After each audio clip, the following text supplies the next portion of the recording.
exciting to work with the Department of Natural Resources and the Indiana State Park System to bring the artists and arts organizations into this environment. Not only because it's a great opportunity for artists to expand as professionals and do some sort of community engagement project, but also to initiate those folks into the environment and help them cultivate that appreciation for that environment that they're in, the park system, the animals, the nature, their surroundings, and get back into that fold.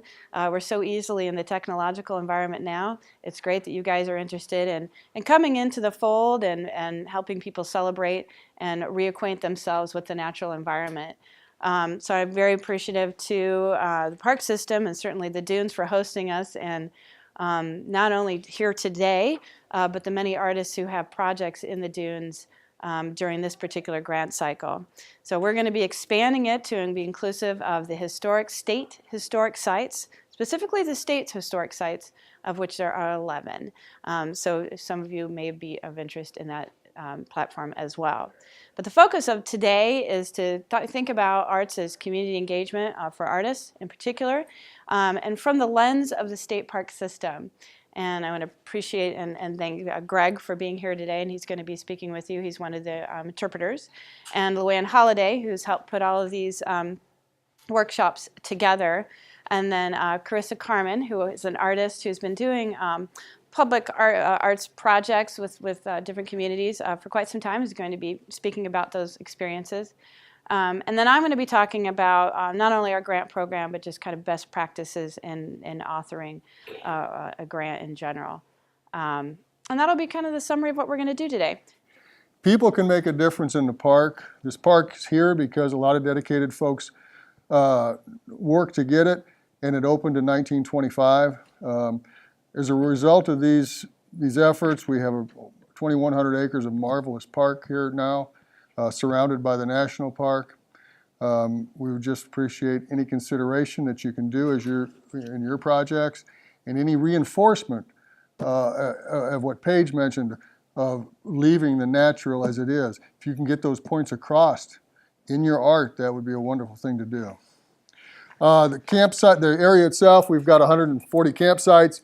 Everything from tents to large motorhomes come in.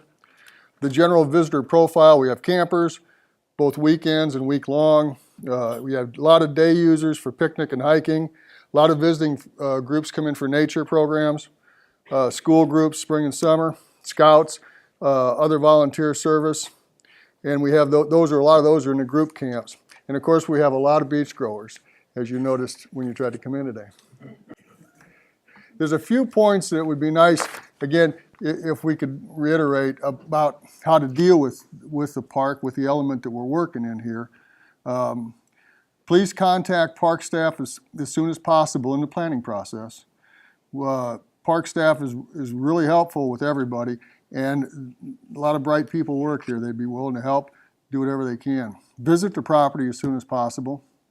Communicate with staff to coordinate with pre-existing park programming. Plan ahead so you can reserve necessary shelters, facilities months in advance, and so you can check the park calendar. We can check that for you. Be self-reliant. We'll help you, but we need you to be self-reliant in the project. Create projects that have minimal impact on park activities and on other visitors. Design your project to be green, minimal impact on the park itself. Read the park policies and know what they are. On the back of the map that have the hiking trails and the camping information, on the back of the camping information too, there's information on the rules of the park. Keep in mind that projects can not include permanent fixtures or any trailside structure. Remember that the actual project must match up with the project as described in your grant application. And engage the public, be friendly and courteous. We try to do that as best we can, obviously, and we'd appreciate if you would too. There's some potential venues that you can use, and again, these would need to be scheduled, some of them. You have the lakefront beach, which is a large area. There's no shelter from the elements. You have occasional noise from things called waves, and the wind can be an issue down there. Wilson Shelter is a building that's just to the south of us. It has inside and outside areas, has a fireplace. Inside holds up to 100 people and more outside, and electric is available at that location. The Nature Center auditorium that you're in right now holds a maximum of about 80. So you've got obviously electricity, air conditioning, Wi-Fi, AV capabilities. And then we have down at the bottom of the hill, just below the Nature Center, we have a program area that holds about 50. It's with picnic tables. There's no electric, there is a fire ring, and there are, no picnic tables. Any questions? Okay. Thank you very much and have a good day.